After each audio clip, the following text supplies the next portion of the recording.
Hello, welcome to my sewing room. I'm currently working on a new quilt and it's called Into the Woods. And I decided that as I was working on my new design, I'd kind of give you a little sneak peek of some of the pieces that are going to be in the quilt. And also that some of the techniques that I use. Like for this shape, this is the rabbit's ear, and it has a very small pink area where you can see in there, and this is the actual template. So the edges of his ears are about 1/8 of an inch or less. This is the pink fabric that I want to reveal through the hole.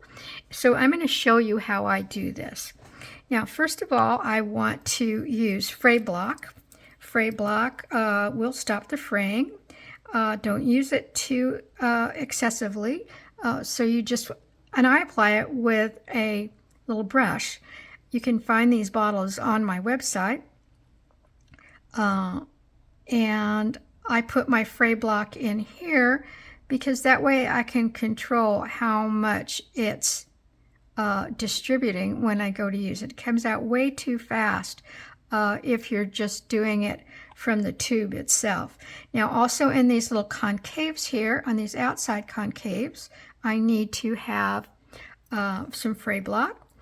The main reason on this fabric why I'm using the fray block is this piece of fabric actually frays very much, but it happens to be the piece of fabric that was perfect for the color that I wanted. So in that case, we just have to figure out what to do to make it usable.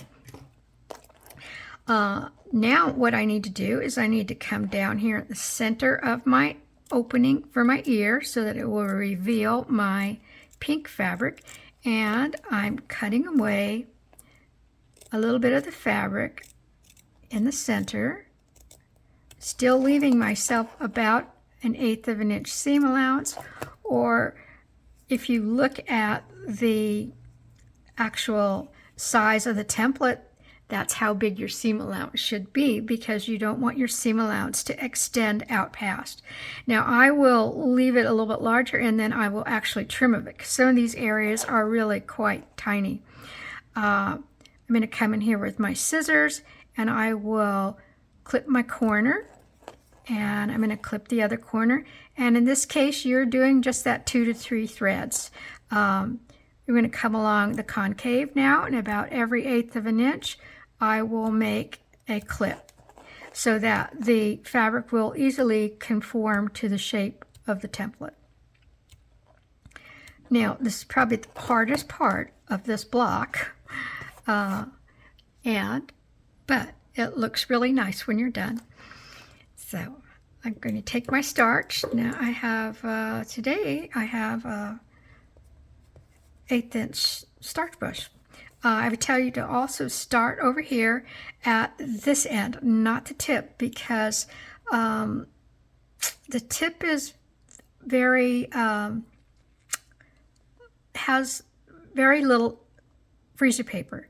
The less surface area of freezer paper, the more it doesn't want to stick to itself or anything else. So by starting back here, we're kind of making sure that that template does not want to shift, because we've got it secured down here at the bottom area, and it's less likely for it to move from this point. Now I got almost to the corner, and at this point I will stick my iron right inside here, and then I'm just going to twirl it around, the template around, so that I can get the fabric to come up over the edge. Now I'm not using my stiletto to do this because it's very small, very tiny, and the fabric frays quite a bit, so I just want to be very careful when I'm doing this, and I want to keep my template exactly where it's supposed to be. I don't want it to shift, and this is why I said it's better to do this one second, because it'd be out here and then your fabric might move on you because there's very little freezer paper holding anything down. So once I get to that corner, now I can come up around like I did before and just twirl my iron around and flip that up over the edge. And I'm going to come down. Oops, wrong one. I'm going to get this last part starched and flip that up over the edge. Now, one of the things that I always do when I am working on something, actually here's his body, I will turn my piece over to the front and I can look at it and I can see if I've turned it properly. If I could see something that I didn't like, then this would be the point where I would go back and I would flip it back over and I would clean it up. Now, if any of your gray fabric exceeds past the edge of the template, you want to trim it, okay? So there's just a couple of spots on here where I need to, now I can feel the template right underneath there, and I just want to make sure that I'm not cutting my template. I just want to trim the excess fabric. And the reason to trim that excess fabric is we're going to have the layer of pink fabric in there, and we don't want any more bulk in the seam allowance when we go to turn it. So now that you have this, what you're going to do is you're going to remove the ear section from the template, but not the head section. You want to leave that intact because that's going to keep the position of our template in place. So sometimes this is a little hard to get started, but once you get it started, then you can just pull your template out, and I'm going to pull it back to about 1/4 of an inch. And you can see why I want to keep it there, because now when I lay it back down, I can get it almost exactly in the right spot that it's supposed to go into.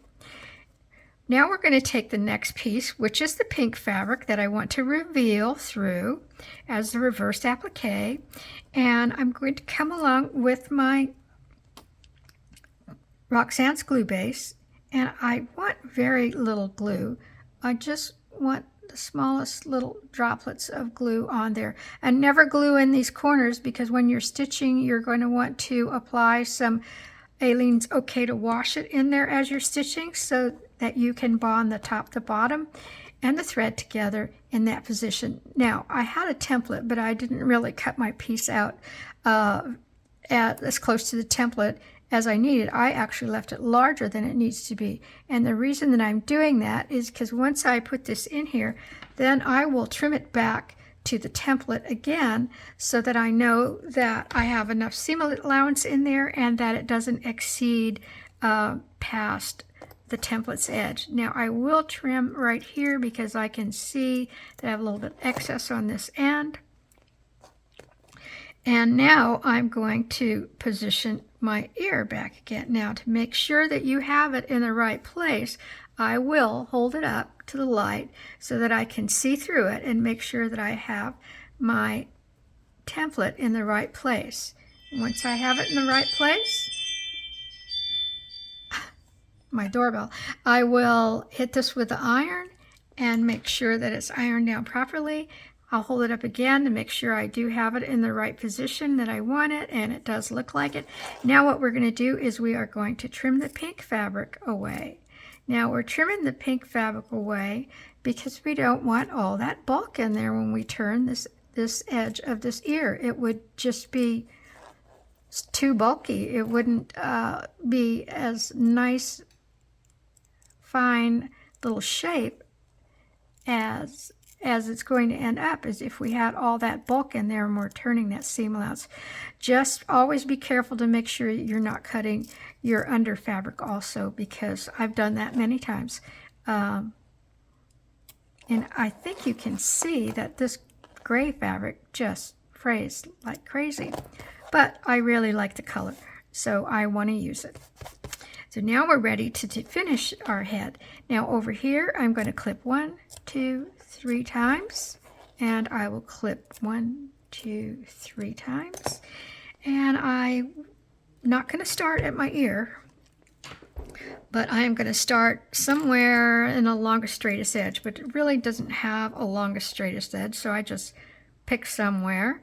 But that is my my rule of thumb is always start on the center of your longest straightest edge when you're going around an enclosed shape.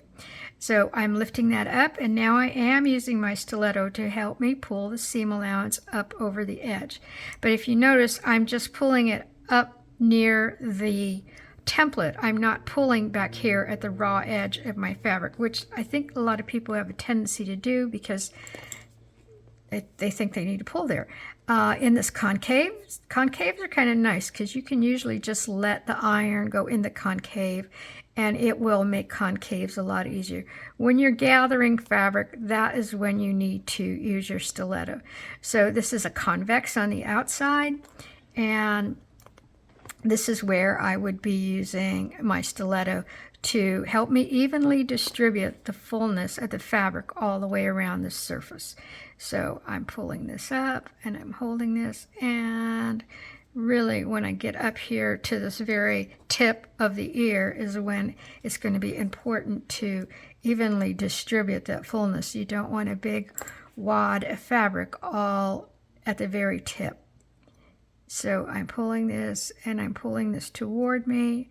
I'm just picking up my iron and moving it ahead until I get to a position where I need to rotate. That's a better angle for me to work with. So once I have the right position that I want, I can continue to pull that fabric until I just get around the tip of the ear. I would say the tip of the ear is the hardest part.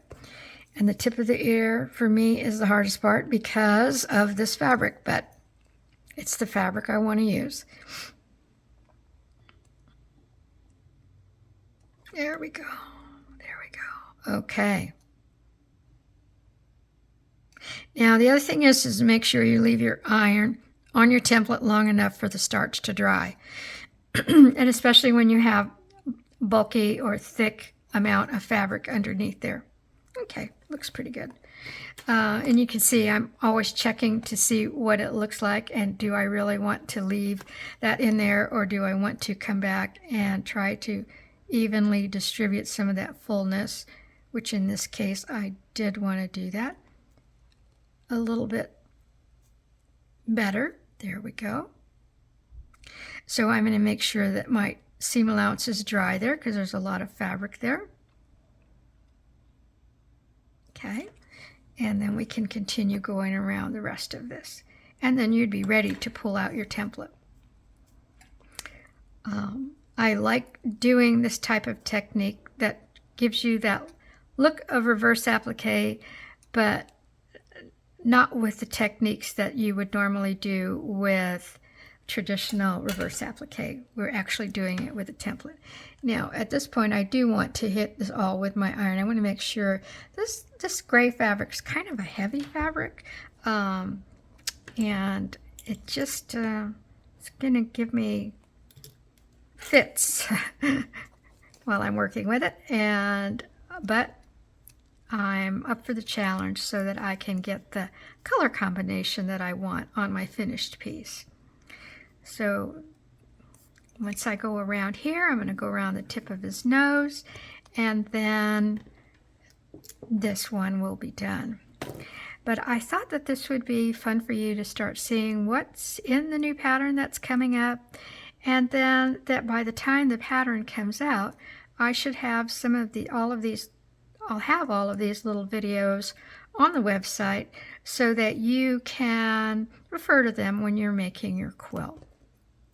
Okay, since I've gone all the way around, and now I have my finished piece, and I am ready to take out my template. It doesn't matter which one I'm going to take out here, but when I am ready to take out my template, I'm going to hit it with the iron from the front, because now that it's just going through the fabric to that coating on there. Now you're going to pull it off from the head, not the ear.